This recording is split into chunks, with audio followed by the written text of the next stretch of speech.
अस्सलाम वालेकुम। मैं इब्रार अहमद महर एडवोकेट। आज सुबह सुबह मेरा दिल बहुत दुखी है। मैं आपको एक दुख भरी दास्तान सुनाने लगा हूँ। ये बिल्कुल आंखों देखा वाकया है मेरे ही शहर का। मैं उस फैमिली को बड़े अच्छे तरीके से जानता हूँ। हुआ कुछ यूं कि सुबह मैं नाश्ता करने के लिए बैठा तो मेरी बेगम साहबा ने कहा कि आपको पता है कि फलां शख्स की 15-20 साल बाद अपनी वालदा से सुलह हो गई है। तो मैं यकदम चौंक गया, हैरान हो गया कि वो बूढ़ी औरत तो अब नाबीनी हो चुकी है, उसका ज़हनी तवाज़न अब ठीक नहीं रहा, वो तो किसी को पहचान भी नहीं सकती, वो तो पागल हो चुकी है। तो उस बेटे ने अपनी वालदा से सुलह किस तरीके से कर ली? मैंने कहा ये वही बंदा है ना जिसने अपने सगे भाई के जनाजे में शामिल नहीं हुआ था। उसने कहा हाँ वही है।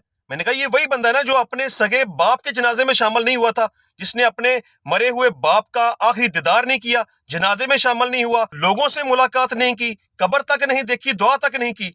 अब ये बंदा अपनी वालदा के साथ सुलह करने आ गया जो कि अब पागल हो चुकी हुई है, जिसका ज़हनी तवाज़ुन ही अब ठीक नहीं रहा। तो उसने सुलह किस तरीके से कर ली? हम ये क्यों नहीं समझते कि वालिदैन का एहतराम, उनकी इज्जत, उनका मुकाम क्या है?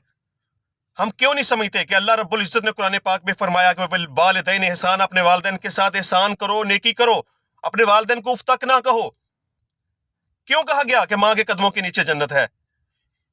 क्यों ये बद्दुआ दी हमारे नबी सल्लल्लाहु अलैहि वसल्लम ने कि जो शख्स अपनी जिंदगी में अपने वालिदैन को, दोनों को, ये किसी एक को पाए और उनकी खिदमत करके जन्नत का मुस्तहिक ना बने तो उस पर अल्लाह ताला की लानत है। तो फरिश्ते जिब्रील अलैहिस्सलाम ने कहा आमीन। वो वालिदैन जो जो पालते हैं, खिलाते पिलाते हैं, जिगर का खून पिला के, अपने जिस्म का गोश्त खिला के पालते हैं और जवान करते हैं, उनकी शादी करते हैं, उनके लिए क्या कुछ जिंदगी में नहीं करते।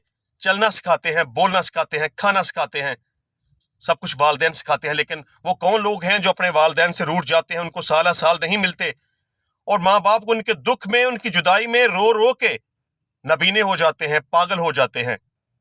अब जब माँ को ये नहीं पता कि ये उसका बेटा है तो उस बदनसीब शख्स ने अब किस तरह अपनी माँ से सुलह कर ली। मुझे इंतहाई दुख हो रहा है ये स्टोरी आपको सुनाते हुए। मुझे पता है, मैंने देखा है कि वो वालिदैन जिनका सिर्फ एक आधे हाथे का एक छोटा सा घर जिसमें उन्होंने जिंदगी गुजारी, 3 बेटे 3 बेटियां, सबको पढ़ाया लिखाया, बड़ा किया, शादियां की, उनमें से एक बड़ा बेटा अलहदा हो गया शादी होने के बाद। उसने कहा कि मुझे मेरे हिस्से का जो बनता है मुझे दे दो। तो माँ बाप के पास जो था उन्होंने उस बेटे को दे दिया। मुझे पता है कि वालिदैन ने उस बेटे को जो उसका हिस्सा बनता था उस आधे घर में उसने अपने बेटे को दे दिया। उस बूढ़े वालिदैन ने अपनी 3 बेटियों की शादियां की, 3 बेटों की शादियां की। वो बड़ा लैंडलॉर्ड नहीं था, वो कोई बड़ा बिजनेसमैन नहीं था। उसके पास एक गधा गाड़ी थी जिसके ऊपर वो सारी जिंदगी उसने मेहनत करके, मुशक्कत करके, अपने थोड़े थोड़े पैसे इकट्ठे करके अपने घर को चलाया, अपने बच्चों को पढ़ाया, उनकी शादियां की, सारे मामलात किए। और वो बदनसीब शख्स जो अब अपनी माँ से सुलह करने के लिए आ गया है, वो अपने माँ बाप से कई साल से नाराज है, सिर्फ इस वजह से कि माँ बाप ने उसके साथ सही सलूक नहीं किया, उसको घर में प्रॉपर हिस्सा नहीं दिया। हालांकि मुझे पता है कि उसको हिस्सा मिल चुका हुआ है। तकरीबन 15-20 साल गुजर गए, वो अपने माँ बाप से, ना उसने अपने माँ बाप की शक्ल देखी, ना उनसे मुलाकात की, ना उनका हाल हवाल पूछा, ना उनकी खैर खैरियत मालूम की। और अब वो जालिम और बदनसीब इंसान आ गया अपने माँ बाप से क्या, हम अपनी वालदा से सुलह करने के लिए, जो कि अब नॉर्मल हो चुकी है। 2 बेटे उनके साथ रहते थे माँ बाप के पास, उनमें से एक बीमार हुआ तो खैरियत मालूम नहीं की, वो दुनिया से चला गया तो जनाजे में शामिल नहीं हुआ, भाई की कब्र तक नहीं देखी उस शख्स ने। बाप बीमार हुआ, खैरियत मालूम नहीं की, दुनिया से चला गया, जनाजे में शामिल नहीं हुआ, बाप का चेहरा नहीं देखा, कब्र तक नहीं देखी, दुआ नहीं की। उस बाप ने जिसने सारी जिंदगी मेहनत मजदूरी करके उस बेटे को पाला, जवान किया, उसकी शादी की, वालदा बीमार हुई, खैरियत मालूम नहीं की, वालदा की एक एक्सीडेंट में टांग टूट गई तो खैरियत मालूम नहीं की। वो माँ अपने बेटे के दुख में, उसकी जुदाई में रो रो के, बदहाल होके, ज़हनी तवाज़ुन खो चुकी है, नजर आना बंद हो गया है, ना उसको पता चलता है कौन आया कौन नहीं आया। अब उस बेटे ने क्या किया कि अपनी वालदा से सुलह कर ली है। क्या कमाल किया उसने। जब वो सही थी तो उसकी खैरियत मालूम नहीं की, उसका हाल अहवाल नहीं पूछा, बाप और भाई के जनाजे में शामिल नहीं हुआ, माँ की खैरियत मालूम नहीं की। अब जब माँ पागल हो गई है تو اس بیٹے نے صلح کر لی ہے اپنی والدہ سے، اب وہ پتہ چلا ہے کہ اپنی والدہ کو ملنے کے لیے بھی آتا ہے. بندہ اس سے پوچھے کہ تمہیں شرم آنی چاہیے، تمہیں سوچنا چاہیے کہ تم نے اپنے ماں باپ کے ساتھ کیا سلوک کیا ہے.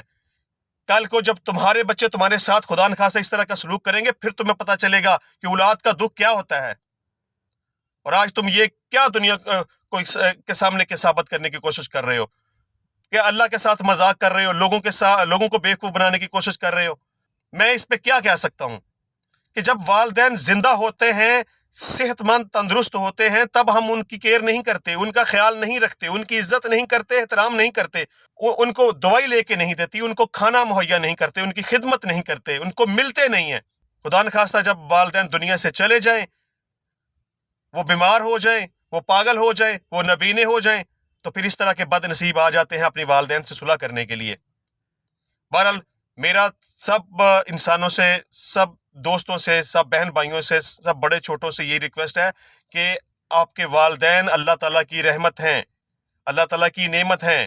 یہ والدین آپ کے لیے سب کچھ ہے، آپ کے پیر و مرشد ہیں. ان کی عزت کریں، ان کا احترام کریں، ان کی خدمت کریں، ان کو کبھی بھی دکھ نہ پہنچائیں، تاکہ آپ دنیا میں بھی سرخرو ہوں اور آخرت میں بھی آپ کو جنت مل سکے. بہت شکریہ.